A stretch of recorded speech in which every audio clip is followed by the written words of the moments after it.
Sir आपने 2 लोगों का अभी एग्जाम्पल दिया था प्रीवियस कन्वर्सेशन में, जी श्री राम जी का और औरंगज़ेब का। जी। तो सेम अगर मैं लीडरशिप की बात करूँ तो बिज़नेस में 2 टाइप के लीडर्स होते हैं, एक श्री राम जैसे और एक श्री कृष्णा जैसे राइट, हैं। यस, एक श्री राम जैसे होते हैं जो अपनी पूरी टीम के सबसे बेस्ट प्लेयर मैं हूँ श्योर, और मेरे पीछे भले वानर सेना है लेकिन मैं जीत जाऊँगा क्योंकि राइट, मैं सबसे बेस्ट प्लेयर हूँ। राइट, और एक श्री कृष्णा कि जिनके मैं खुद नहीं लड़ूँगा लेकिन मेरी टीम इतनी एम्पावर्ड है कि मैं कर पाऊँ, कर पाऊँगा, यस। महाभारत जीत लूँगा। तो आपके हिसाब से बिज़नेस को कौन-सी लीडरशिप स्ट्रैटेजी अप्लाई करनी चाहिए? सब करनी चाहिए टाइम अनुसार।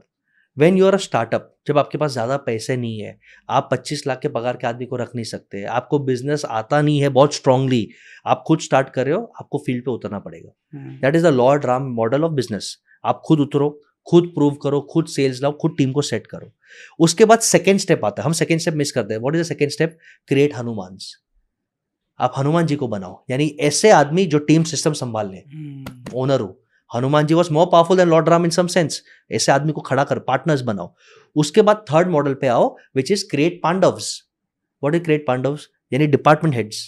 अर्जुन का हुँ, काम है सेल्स फोकस करना, हुँ, भीम का काम है टीम मैनेज करना, युधिष्ठिर का काम है फाइनेंस संभालना, नकुल और सहदेव का काम है मार्केटिंग संभालना, फॉर एग्जाम्पल। करेक्ट। तो create department heads and then you become lord Krishna कि अब मैं खाली गाइड करूंगा, ऑडिट करूंगा, डेटा स्टडी करूंगा, तुम लड़ो, हनुमान तुम ध्यान रखो, तुम मेरा पार्टनर है, पांडव तुम डिपार्टमेंट संभालो, मैं चेक करूंगा। और उसके बाद लास्ट आता है लॉर्ड महावीर। बिजनेस चल रहा है, तुमने तुम्हारा काम कर दिया, अब समाज के लिए जियो, आत्मा का कल्याण करो and go towards spirituality. This is the steps of businesses. Amazing, amazing. आपके बहुत सारे वीडियो में मैंने कटप्पा के बारे में भी सुना है जी, सर। ये कैसे आपने बाहुबली को कैसे बिज़नेस के साथ कनेक्ट कर दिया? मैं हमेशा आदमी को यही बोलता हूँ कि आपके पास एक राइट हैंड होना चाहिए।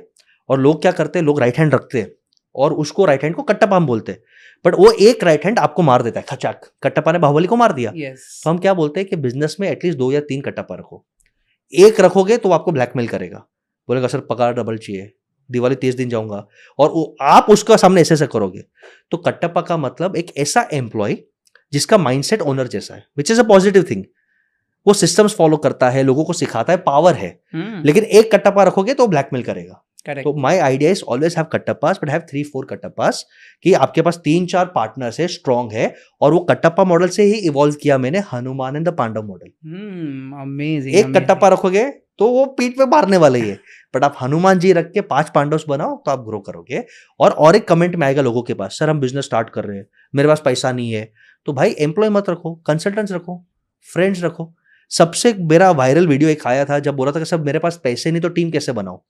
तो मैं ये वापस रिपीट करूंगा, भले पहले बोला था, ये इतना पावर है, मैं जब भी सुनता हूं ना मेरे खुद के रोंगटे खड़े हो जाते हैं कि लॉर्ड राम के पास भी तो पैसे नहीं थे, बट उसकी चरित्र ऐसा थी कि उसका कजिन भाई बोला कि सर मैं आपका पार्टनर बनता हूं। यानी आपका कोई फ्रेंड लक्ष्मण जैसा आपका पार्टनर बन सकता है अगर आपके अंदर स्पार्क और एथिक्स हो। जब आप जंगल में जा रहे हो तो आपके जर्नी को देख के कोई बुढ़ा एडवाइजर फ्री में आपको गाइड करेगा, जामवत जैसा। आपके जर्नी को देख के एक पावरफुल आदमी बोलता है कि सर मुझे आपका पार्टनर भक्त बना दो, हनुमान बन जाएंगे। और आपके जर्नी को देख के सबसे पावरफुल है दुश्मन का आदमी भी आपको ज्वाइन करेगा, विभीषण जैसा, कि सर आपका पर्पस, विजन और ग्रोथ अच्छा है, मुझे आपको ज्वाइन करने दो, मैं आपको और सिखाऊंगा। तो लॉर्ड राम के पास भी तो पैसे नहीं थे, तो उन्होंने भी लक्ष्मण को, हनुमान को, विभीषण को खींचा। इमेजिन करो ऐसे दोस्त को खींचा, जटायु को, जिसको मालूम है कि यार मेरे को राम पे भरोसा है, मैं जान दे दूंगा। तो तुम तुम्हारे फ्रेंड्स को, फैमिली को, कजिन्स को, कंप्यूटर्स के लोग को खींचो तुम्हारे पर्सनैलिटी से। और पर्सनैलिटी कैसे बनेगा? Great formula, write your goals, read, energy, accountability partner, रोज थैंक यू बोलो, पर्सनैलिटी बन जाएगा। आपको लक्ष्मण, हनुमान, विभीषण सब मिल जाएंगे। Amazing, amazing, amazing. ये जो सबसे बड़ा पेन एरिया होता है अपने बिजनेस का, हाँ, वो आपने एड्रेस कर दिया यस, कि किसी को भी स्टार्ट करना तो पहला क्वेश्चन यही आता है कि यार पैसा कैसे आएगा। हम्म, अच्छा, दूसरा जब ये आपने बताया कि आपके टीम में पांडव होने चाहिए या आप वो कृष्णा का रोल प्ले करो, आप प्लेयर्स को आगे रखो या अपने टीम में ऐसे लोगों को हायर करो, तो बिजनेस में ये प्रॉब्लम बहुत बार नहीं आता है कि अगर मैं किसी और अच्छे बंदे को बिजनेस को के अंदर लेके आ रहा हूँ, मैं अपनी टीम का हेड बना रहा हूँ, लेकिन कल को टेंशन रहेगा कि वो छोड़ के चला जाएगा दूसरे कॉम्पिटिटर के पास। इसके लिए मैं बोलता हूँ कि स्टेप फॉलो करने, पहले एक लक्ष्मण को ढूंढो, को फाउंडर जो आपको प्यार करता है, फिर 1-2 हनुमान को बनाओ, फिर 5 पांडव को बनाओ। आपको क्या लगता है मुकेश अंबानी को टेंशन है कि मेरा कोई दुकान का सेल्स हेड चला गया, अब मैं धंधे में बैठूंगा? नहीं। सो टीम के ऊपर आता है सिस्टम, सिस्टम के ऊपर आता है ब्रांड। जब आपका ब्रांड इतना गुडविल है, आप इमेजिन करो आज भी डीमार्ट में 10,000 12,000 रुपए की नौकरी में कैशियर्स मिल जाते हैं, और आपके और मेरे दुकान में 15,000 में भी कैशियर नहीं मिलते। क्यों? Systems and brand. सो जैसे आप टीम सेट करते हो, जैसे मैंने आपको 5 स्टेप्स बोला था, सेल्फ, स्ट्रैटेजी, फिर सिस्टम्स, यानी टीम के बाद सिस्टम सेट कर दो, फिर आपको किसी का डर नहीं, सिस्टम्स विल कीप वर्किंग। आज रतन टाटा सर चले गए, टाटा को गुडविल है ना, the system and the brand is there to help.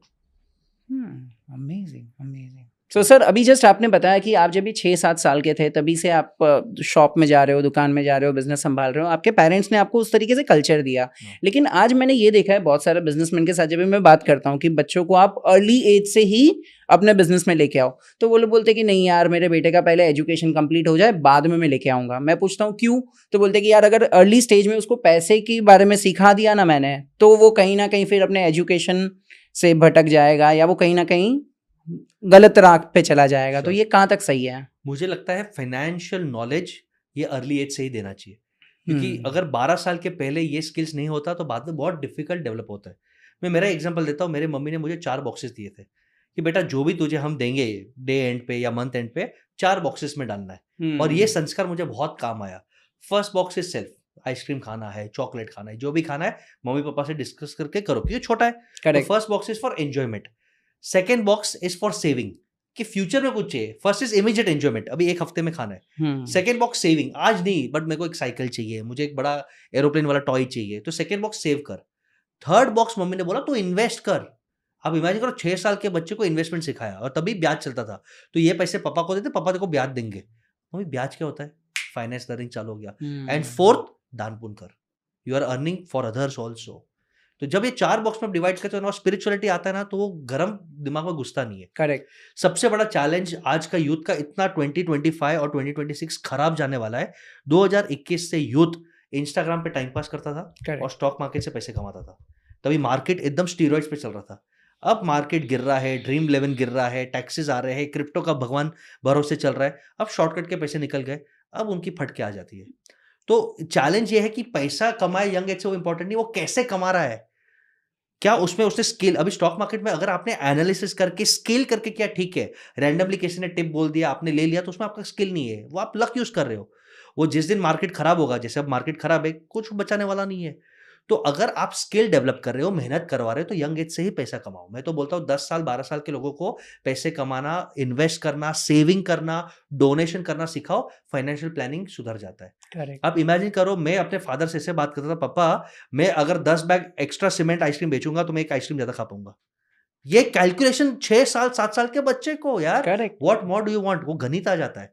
और फिर आप सेल्फिश नहीं बनते, क्यों? क्योंकि 25% of your earnings you are donating. तो वो एक बैलेंस अच्छा फॉर्मूला है। तो short term consumption, long term saving, investment and donation, ऐसे आप बच्चे को सिखाओ, मेहनत स्किल पे काम कराओ, तो फिर अर्ली एज पे काम करना चाहिए।